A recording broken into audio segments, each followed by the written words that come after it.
Anxiety. Oh, it's the worst.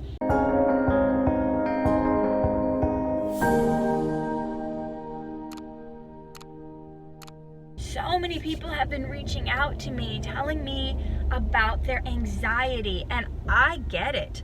I used to have a lot of anxiety, not just like stage fright when I was going to go out and perform and feel like I was going to forget my words, but like social anxiety, where I can remember one situation. I was at this dinner dance thing, and I don't even know what I was panicking about, but I was freaking out about what people were going to think of me, and I wasn't going to talk to anyone, and I was sure nobody liked me, and I didn't want to have to get up and introduce myself. And I remember my breathing was really shallow, and I was panicking and freaking out, and I had to go into the bathroom and cry, and it was like I couldn't get through that situation because there was all these people, and I was sure they were looking at me and picking me apart and seeing what my flaws were. But the more I've been distanced from the anxiety part of me that used to be anxious all the time, the more I see that the anxiety started from what if scenarios I was dwelling on in my mind. And I think for a lot of people, it's the same thing. The anxiety comes because there's some little catalyst. Maybe your fiance calls and says, or your fiance texts you and says, we need to talk. But they don't tell you about what. Or your boss says, come into work early tomorrow. We need to talk. I need you to come into my office.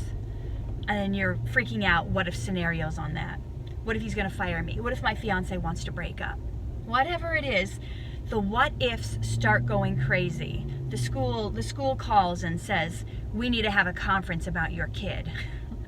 So you're thinking he's going to get suspended, whatever it is. But we were making up all these scenarios in our mind that get us in this state of panic, that get us in this state of anxiousness. And what I discovered is we don't even know if those things are going to happen. 90% of what we freak out about, what we dread, and what we worry about never actually happens. So 90% of the time we're putting ourselves into this funk, into this place of panic, into the shallow breathing, into feeling all out of sorts over something that probably is not going to happen. So how do we get out of that? How do we avoid that? How do we break that cycle of anxiety off us? Well, we can do that by thinking what ifs, best case scenario. So instead of thinking, oh my gosh, this terrible, terrible thing is going to happen, everything that can go wrong will go wrong, and at the worst possible time, we start thinking, whatever can go right will go right, and at the best possible time. What if we start thinking of what ifs that are good, that good things are going to happen? And I would even take it a step further. I would not just say, you know what, my boss is probably going to call me into his office to tell me I did a good job and he's going to give me next Friday off. I would make up a scenario in my mind that is so ridiculous, that is so over the top, that is so funny and fun, that it puts you in this whole other headspace, that it breaks the yuck off you and gets you laughing or giggling or going, oh my God, wouldn't that be funny if that happened? My boss is going to call me into his office and tell me he's never had a worker as wonderful as me. Not only is he going to give me a raise and a promotion, he is going to buy me a vacation home in the Bahamas. And just start making things up that make you laugh, that make you giggle, that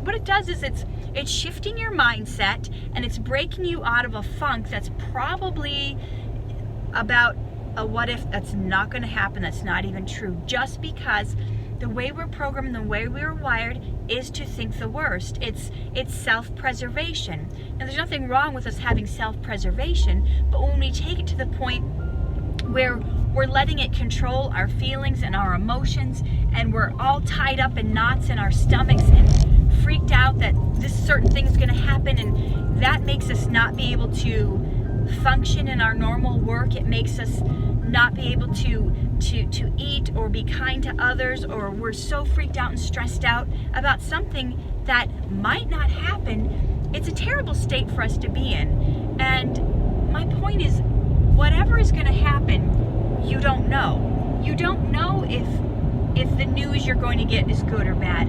You don't know if the school principal has something terrible to say about your son when they want to call a conference with you. You don't know if your boss is going to fire you. You don't know.